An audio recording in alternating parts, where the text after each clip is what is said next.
Hello friends, welcome to Saibhavi creation. இன்றைக்கி நம்ம சேனலில் ரொம்பவே சூப்பரான ஒரு கிரேவி ரெசிபி தான் பண்ண போகிறோம். இது பார்த்திங்கன்னா சப்பாத்தி, பரோட்டா, நான் இது எல்லாத்துக்குமே ஒரு பர்ஃபெக்டான சைட் டிஷ் ரெசிபின்னு கூட சொல்லலாம். ரெஸ்டாரண்ட் ஸ்டைலில் ரொம்பவே க்ரீமியான கார்லிக் மஷ்ரூம் கிரேவி தான் ரெடி பண்ண போகிறோம். சிம்பிளான இன்க்ரீடியன்ட்ஸ் வச்சு ஈஸியான மெத்தடில் எப்படி வீட்லேயே செய்கிறதுன்னு தான் பார்க்க போகிறோம்.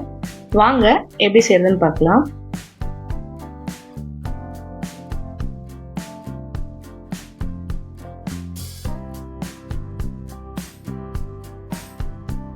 ஃபஸ்ட்டு ஒரு பேன் எடுத்துக்கோங்க. பேன் ஹீட் ஆனதுமோ இதில் ஒரு 50 ml போல் குக்கிங் ஆயில் சேர்த்துருக்கேன்.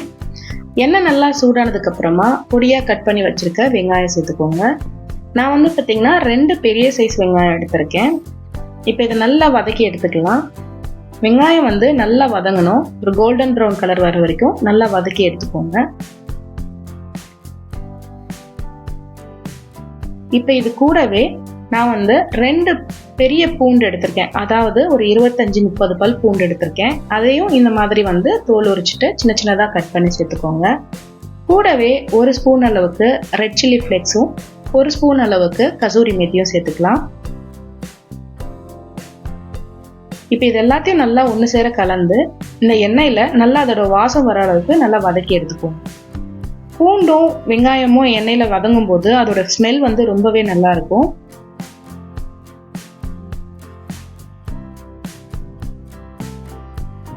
இதெல்லாம் ஒன்று சேர்ந்து நல்லா வதக்கி எடுத்ததுக்கு அப்புறமா 2 மீடியம் சைஸ் தக்காளியை மிக்சியில் நல்லா பேஸ்ட்டாக அரைச்சி எடுத்துக்கோங்க. இப்போ அதையும் இதில் சேர்த்து நல்லா மிக்ஸ் பண்ணி எடுத்துக்கலாம். இந்த தக்காளியோட பச்சை வாசம் போகிற வரைக்கும் நல்லா வதக்கி விட்டுக்கோங்க.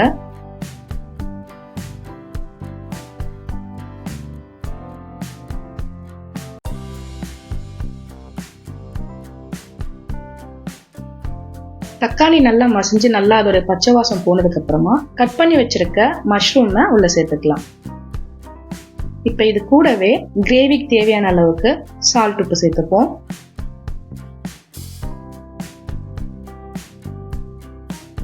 இதோட 1 ஸ்பூன் அளவுக்கு மிளகுத்தூள் சேர்த்துக்கலாம்.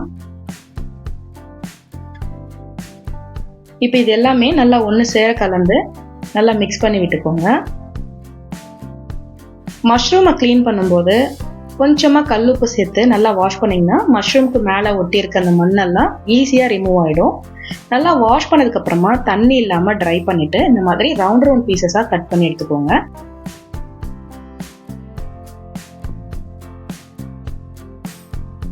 நல்லா மிக்ஸ் பண்ணி விட்டதுக்கப்புறமா இப்போது மேலே ஒரு தட்டு போட்டு மஷ்ரூமை 2 நிமிஷம் போல் வேக விட்டுக்கோங்க.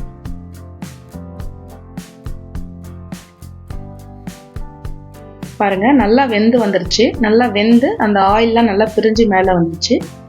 இப்போ இந்த ஸ்டேஜில் 2 ஸ்பூன் போல் கார்ன்ஃப்ளவர் மாவு சேர்த்துப்போம்.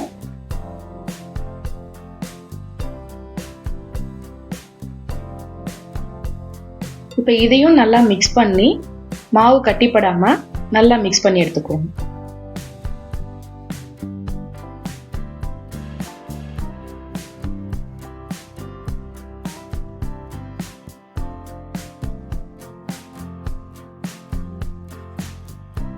நல்லா கலந்து விட்டதுக்கு அப்புறமா 1/2 கப் அளவுக்கு தண்ணி சேர்த்துக்கோங்க.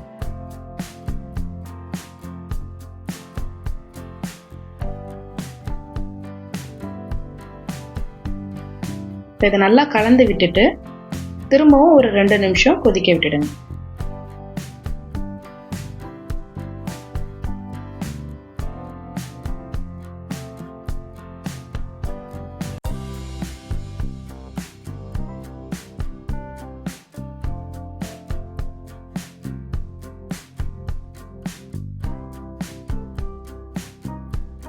நல்லா ஹை ஃப்ளேம்லேயே வச்சு ஒரு 2 நிமிஷம் போல் நல்லா கொதிக்க விட்டுருங்க.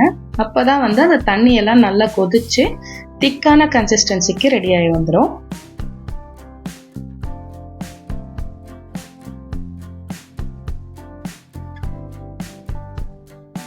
இப்போ இந்த ஸ்டேஜ் வந்ததும் இதில் ஃப்ரெஷ் க்ரீம் சேர்த்துக்கலாம். நான் 1/2 கப் அளவுக்கு ஃப்ரெஷ் க்ரீம் சேர்க்குறேன்.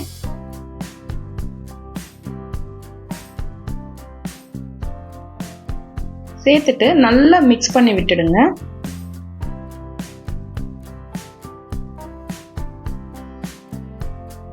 நல்லா கலந்து விட்டதுக்கு அப்புறமா ஒரு 2 நிமிஷம் போல சிம்ல வச்சு குக் பண்ணிக்கோங்க.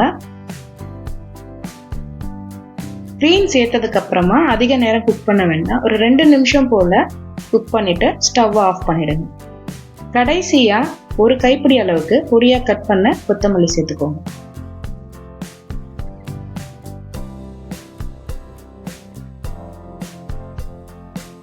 அவ்வளோதாங்க.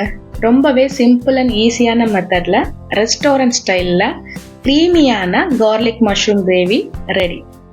இது பார்த்தீங்கன்னா சப்பாத்தி, பரோட்டா, நான் இது எல்லாத்துக்குமே சூப்பரான சைட் டிஷ் ரெசிபின்னு சொல்லலாம்.